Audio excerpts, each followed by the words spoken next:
Muy buen día.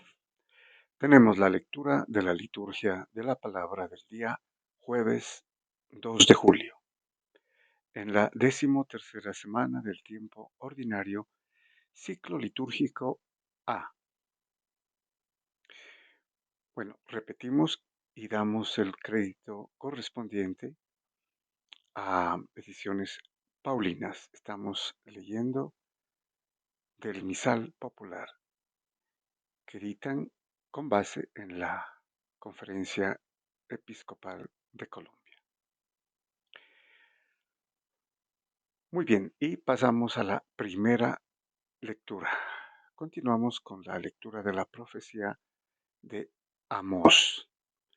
Tenemos el capítulo séptimo, versículos del 10 al 17. Bueno, entonces recordemos que el profeta Amós, eh, estamos en el año 700, antes del 734, antes de Cristo, ¿no? Que fue cuando el rey de Asiria empezó a deportar a los habitantes de la tribu, perdón, del reino de Israel, el reino del norte, ¿no?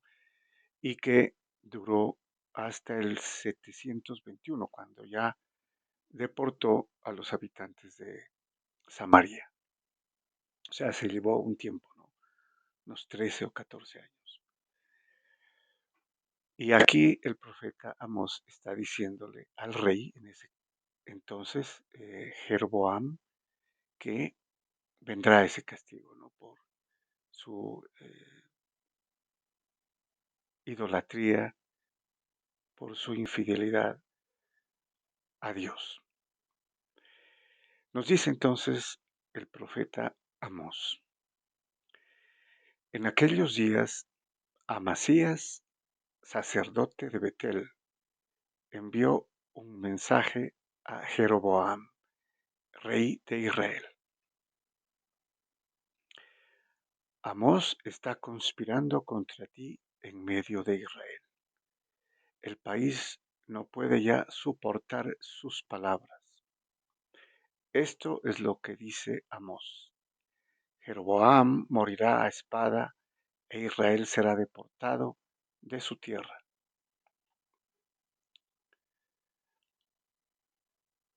Y continúa.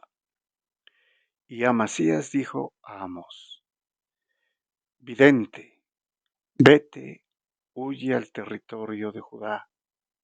Bueno, entonces con esto confirma que el profeta Amós estaba profetizando en el reino de Israel, el reino del norte, ¿no? O sea, lo que es Samaria.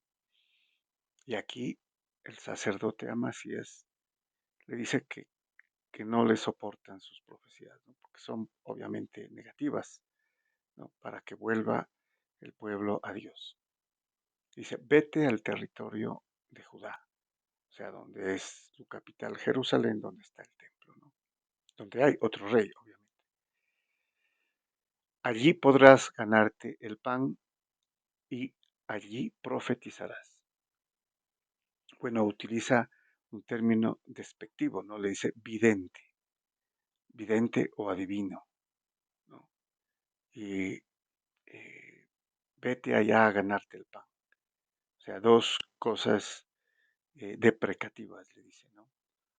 O sea, despreciativas. Y continúa, pero en Betel no vuelvas a profetizar porque es el santuario del rey y la casa del reino. Aquí no menciona nada sino al rey. Bueno, pero Amós respondió a Amasías: yo no soy profeta, ni hijo de profeta. Yo era un pastor y un cultivador de sicómoros, o sea, de higos, ¿no? De higueras. Pero el Señor me arrancó de mi rebaño y me dijo, ve, profetiza a mi pueblo Israel. Bueno, entonces aquí le está diciendo que él era un agricultor y un pastor, pero que obedeció a Dios y se fue a profetizar a Israel. Y continúa el profeta. Pues bien, escucha la palabra del Señor. Tú me dices, no profetices sobre Israel y no vaticines contra la casa de Isaac. Por eso, esto dice el Señor. Tu mujer deberá prostituirse en la ciudad. Tus hijos y tus hijas caerán por la espada. Tu tierra será repartida a cordel. Tú morirás en un país impuro e Israel será deportado de su tierra. Bueno, confirma la profecía, ¿no? Esto se lo dice a Amasías, el sacerdote, y le dice que su mujer se prostituirá en la ciudad, ¿no? Y eso es lo que sucedió.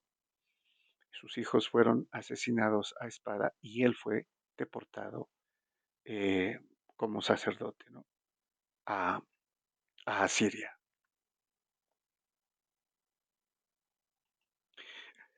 Pasamos al Salmo o responsorial. Tenemos el Salmo 18, cuyo responso es: los mandamientos del Señor son verdaderos y enteramente justos. Bueno, como vemos en el responso, hay una referencia directa a la ley, ¿no? A las prescripciones, a los mandamientos de la ley de Dios. Sin embargo, este salmo es un poema en realidad con un lirismo bastante alto, donde abundan las metáforas, ¿no? Em, y se refiere a, a la ley, ¿no? A la ley de Dios. Nos dice entonces el salmista: la ley del Señor es perfecta y es descanso del alma. El precepto del Señor es fiel e instruye a los ignorantes. Bueno, todo lo contrario de lo que hacía el reino de Israel, ¿no? Que había olvidado y despreciado la ley, ¿no? Y continúa el salmista.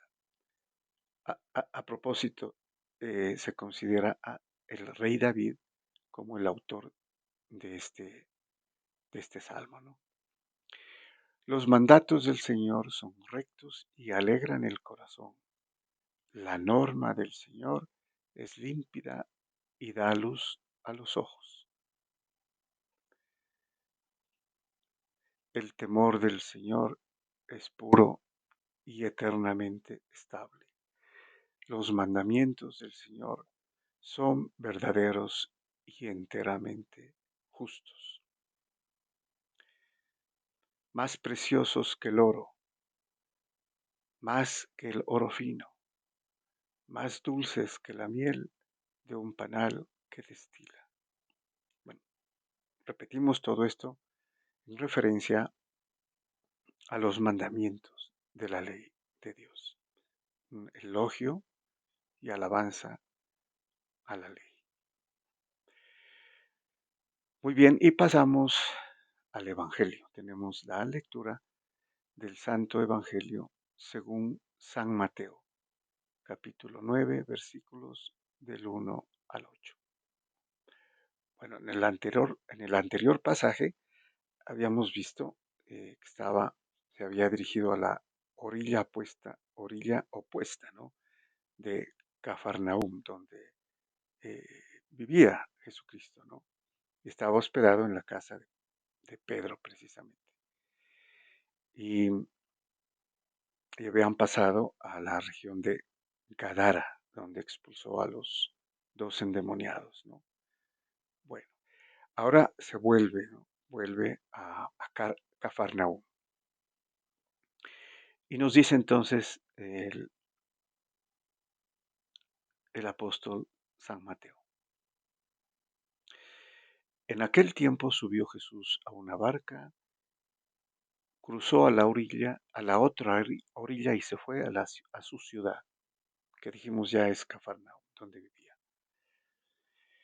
En esto le presentaron un paralítico acostado en una camilla.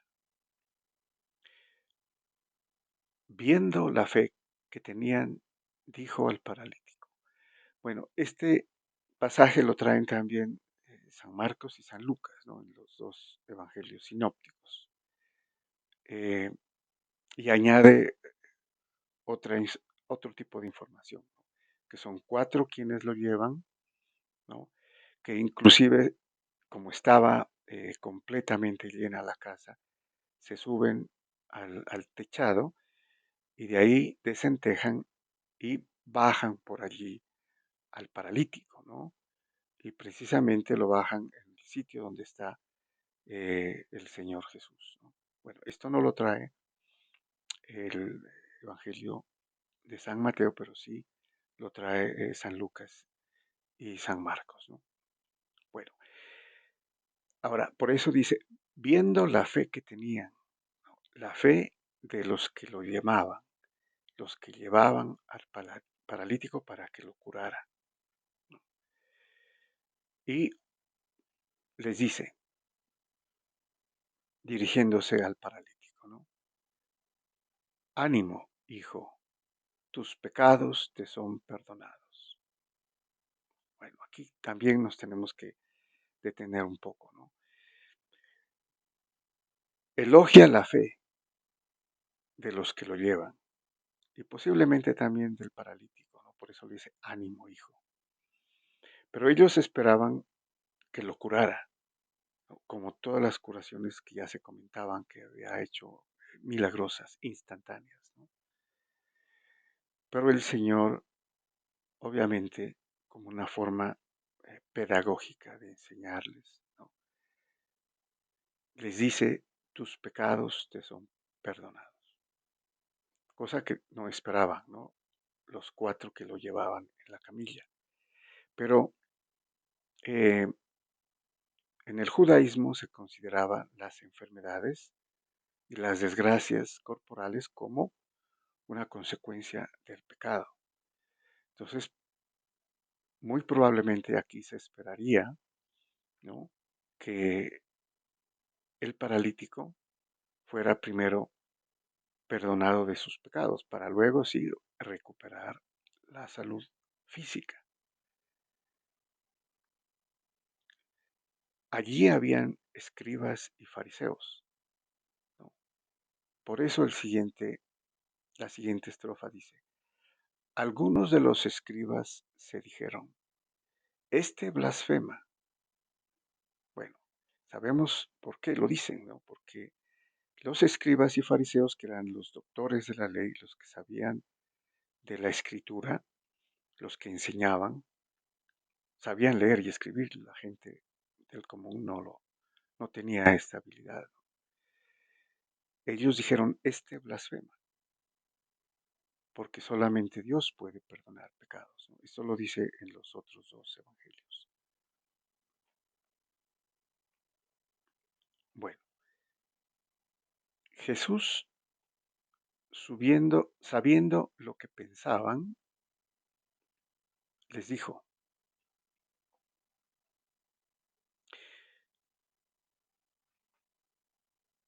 ¿por qué piensan mal en sus corazones? Interesante también, les dije, ¿por qué piensan mal en el fondo? Desde el fondo, ¿no? Están pensando mal y están pensando que he cometido blasfemia. O sea, les hace esta pregunta que obviamente es retórica, ¿no? Precisamente por lo que viene. Les dice que están mal en el interior, no solamente en el razonar, sino en lo más profundo de su ser. Están equivocados. Eso es en última lo que le está diciendo. Y continúa. ¿Qué es más fácil decir? ¿Tus pecados te son perdonados? O decir, levántate y echa a andar. también es una pregunta retórica, ¿no? Que ellos internamente podían haber razonado de la siguiente manera. O sea, toda la gente que lo estaba escuchando, porque estaba llena la casa, ¿no? Por eso los cuatro que llevaban al paralítico tuvieron que destechar, bajarlo por ahí, ¿no? El razonamiento sería, es más fácil decir tus pecados te son perdonados, porque al decirlo no había evidencia física de que hubiera sucedido lo que decía el Señor que sucediera, ¿no? Que sus pecados le quedaban perdonados. Ahora, Él lo dice en primera persona, es como una orden, ¿no? Como una expresión imperativa. Tus pecados te son perdonados. En otras palabras, te perdono los pecados, ¿no? Es el sujeto el que habla, ¿no? El agente de la acción. O les dice decir, levántate y echa a andar. Más fácil es decir lo primero que lo segundo, porque en lo segundo tendría que verse el resultado. Entonces, la conclusión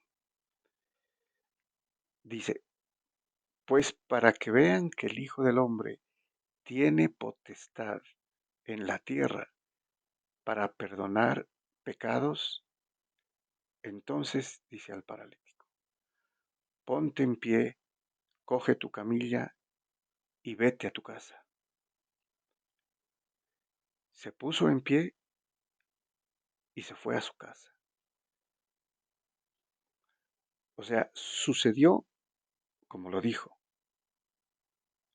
Y entonces aquí viene la primera premisa, ¿no? La primera declaración, que así como sucedió y ellos lo vieron, también sucedió en el primer caso.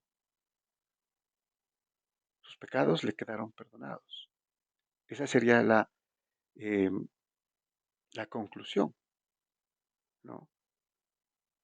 Para que vean que el Hijo del Hombre tiene potestad para perdonar pecados. O sea, para el primer caso, ¿no? Entonces miren lo segundo, sucedió, lo vieron, ¿no? Ponte en pie, coge tu camilla y vete a tu casa. Se puso en pie y se fue a su casa. Asimismo sucedió en la primera declaración, ¿no? De autoridad, tus pecados te son perdonados.